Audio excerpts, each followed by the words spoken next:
Hey everyone, this is for day 7 of the Winter of Zombie Tour. I'm Jay Wilburn, your host. If you are watching this on YouTube or some other platform, you can go to the event page on Facebook for the Winter of Zombie Tour 2016, and you'll be able to see all the posts from the past and the ones for today. If you're watching this on the Facebook post, then or the Facebook event page, you can just scroll down and see all today's posts and the posts from earlier on. This is for day 7, and we got 4 posts that we're looking at for today.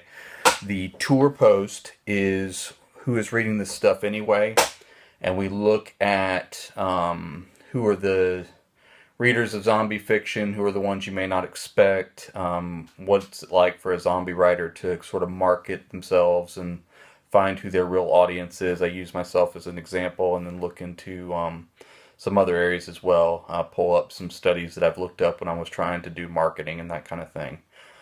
We have our last 3 Spotlight On interviews. One's with Alethea Morgan, one's with Bryce Chandler, and then J.L. Kozrak. Before I talk about those 3, the next day with Election Day, we're only going to have 1 post. It's going to be your apocalyptic reading list, so whatever you think is going to happen with the election, if you want to get some apocalyptic literature to help you get through it, then we'll have a reading list for you tomorrow, and you can kind of choose from those books, and then we'll move on. Looking ahead in the tour, after the 8th, the American Election Day, we're going to be getting into all the posts from the featured authors and their teasers. So you'll get to see what they wrote and what they talked about. So whether or not democracy survives in a couple days, we're going to make the apocalypse as interesting as possible for you. So be sure to check those things out. Today, again, who is reading this stuff is the tour post. In Alethea Morgan's Spotlight, you can look at what she's written. She's new to the genre in terms of zombies. She's mostly written mysteries before that and has a few other ideas that she's looking at. Hers is Infected Waters, a Titanic Disaster. So she's sort of doing an alternate history using zombies, which I'm kind of a fan for. I like to pick out a couple of those every so often on the tour. Even though she's sort of new to the genre, her book is fresh and different. There's a lot of layers to it, so sort of the social layers that you deal with in the story of the Titanic, she brings that into the fiction, and it includes the zombies as part of that as well. So it's just a very interesting read all the way through. I recommend it.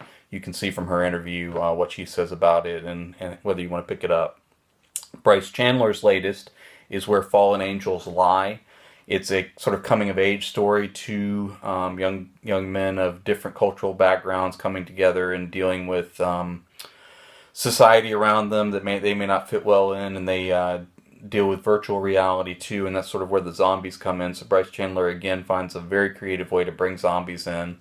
I've been a big fan of his Whiskey Jack book as well, so you can look at that interview and decide if you want to pick up some stuff from him. And then J.L. Kozrak is one half of the writing team for Divide Then Conquer, the series that looks to be at least 3 parts of the Zombie Company Crusade. And the other writer in that is Thad David.